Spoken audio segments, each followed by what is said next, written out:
உங்க அனைவரையும் தமிழன் ஃப்ரேம் சேனலுக்கு வரவேற்கிறேன். இந்த வீடியோவில் லவ் ஓ லவ் அப்படின்ற படத்தை பற்றி தான் பார்க்க போகிறோம். இந்த படம் அமேசான் பிரைமில் ஓடிடியில் இப்போ ரிலீஸ் பண்ணியிருக்காங்க. இந்த படத்தினுடைய ஒன்லை என்னன்னா, பவிஷ் வந்து 4 வருஷமாக ஒரு பொண்ணை லவ் பண்ணுறாரு, நாகதுர்கா லவ் பண்ணுறாரு. ஆனால் அவங்க வைக்கிற செலவுனால இவர் பெரிய கடனாளி ஆயிடுறாரு. இவங்க ஃபேமிலியுமே பவிஷை விட்டு பிரிஞ்சு போயிடுறாங்க. அதனால இவர் பிரேக்கப் வேணும் அப்படின்னு சொல்லி நினைக்கிறாரு.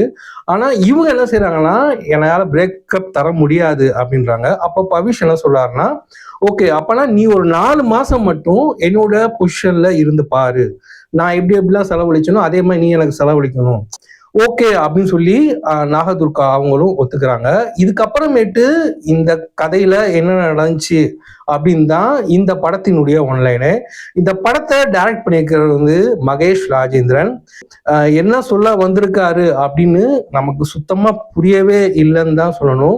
ஹீரோயின் என்ன பண்றாங்கன்னா, அவரை வந்து செலவழிக்க சொல்லிக்கிட்டே இருக்காங்க, பைக் வாங்க சொல்றாங்க, ஒரு 50,000 ரூபாய்க்கு நெக்லஸ் வாங்க சொல்றாங்க. இந்த மாதிரி வந்து அவங்களோட மோட்டிவ் ஃபுல்லாவே இப்படி இருக்கு. ஹீரோக்கு வந்து வேற விதமான ஒரு மேட்டர்லயே வந்து அவருடைய குறிக்கோள் ஃபுல்லாமே அதுல இருக்கு. ஸோ இவங்களுக்குள்ள வந்து எந்த விதமான எமோஷனான பாண்டிங்கான சீன்ஸுமே இல்லை. லாஸ்ட்ல தான் அந்த எமோஷனலான சீன்ஸ், ஒரு 20 நிமிஷம் மட்டும் அந்த எமோஷனலான சீன்ஸ் வருது. அதனாலேயே இவங்களுக்குள்ள என்ன பிரச்சனை வந்தாலும், என்ன சேர்ந்தாலும் கூடினாலும் நம்ம இந்த படத்தோட கனெக்ட் ஆக முடியாமலே இருக்கு. இதுல வந்து ஃபன் பண்றேன், காமெடி பண்றேன் அப்படின்ற பேர்ல நமக்கு எரிச்சலை தான் உண்டு பண்றாங்க. அந்த ஹீரோயின் கேரக்டரை வந்து ஒரு சைக்கோ மாதிரி தான் நமக்கு நினைக்க தோணுது. அந்த மாதிரி தான் எழுதியிருக்காங்க. இதுல வந்து படத்துக்கு பசங்க நிறைய பேர் வருவாங்க, தியேட்டர்ஸ் நிறைய பேர் வருவாங்க அப்படின்ற காரணத்தினாலே பசங்களுடைய லவ்வை வந்து கொஞ்சம் பில்டப் பண்ணி தான் சொல்லியிருக்காங்க. பொண்ணுங்க லவ்வெல்லாம் வந்து ரொம்ப கொஞ்சம் கேவலமா சொல்லணும்ன்ற மாதிரியே சொல்லியிருக்காங்க. ஆனால் லாஸ்ட் வந்து கிளைமேக்ஸ்ல வந்து பொண்ணுங்க லவ்வும் வந்து பெட்டரானது அப்படின்னு சொல்லி பேலன்ஸ் பண்ணியிருக்காங்க. அது நல்லாவே தெரியுது. யதார்த்தமாவே இல்லை, ரொம்ப ஆர்டிஃபிஷியலா இருக்கு இருக்கிற சீன்ஸ்லாம். டயலாக் கொஞ்சம் நல்லா இருக்கு, எல்லாரோட பெர்ஃபார்மன்ஸுமே நல்லா இருந்துச்சு.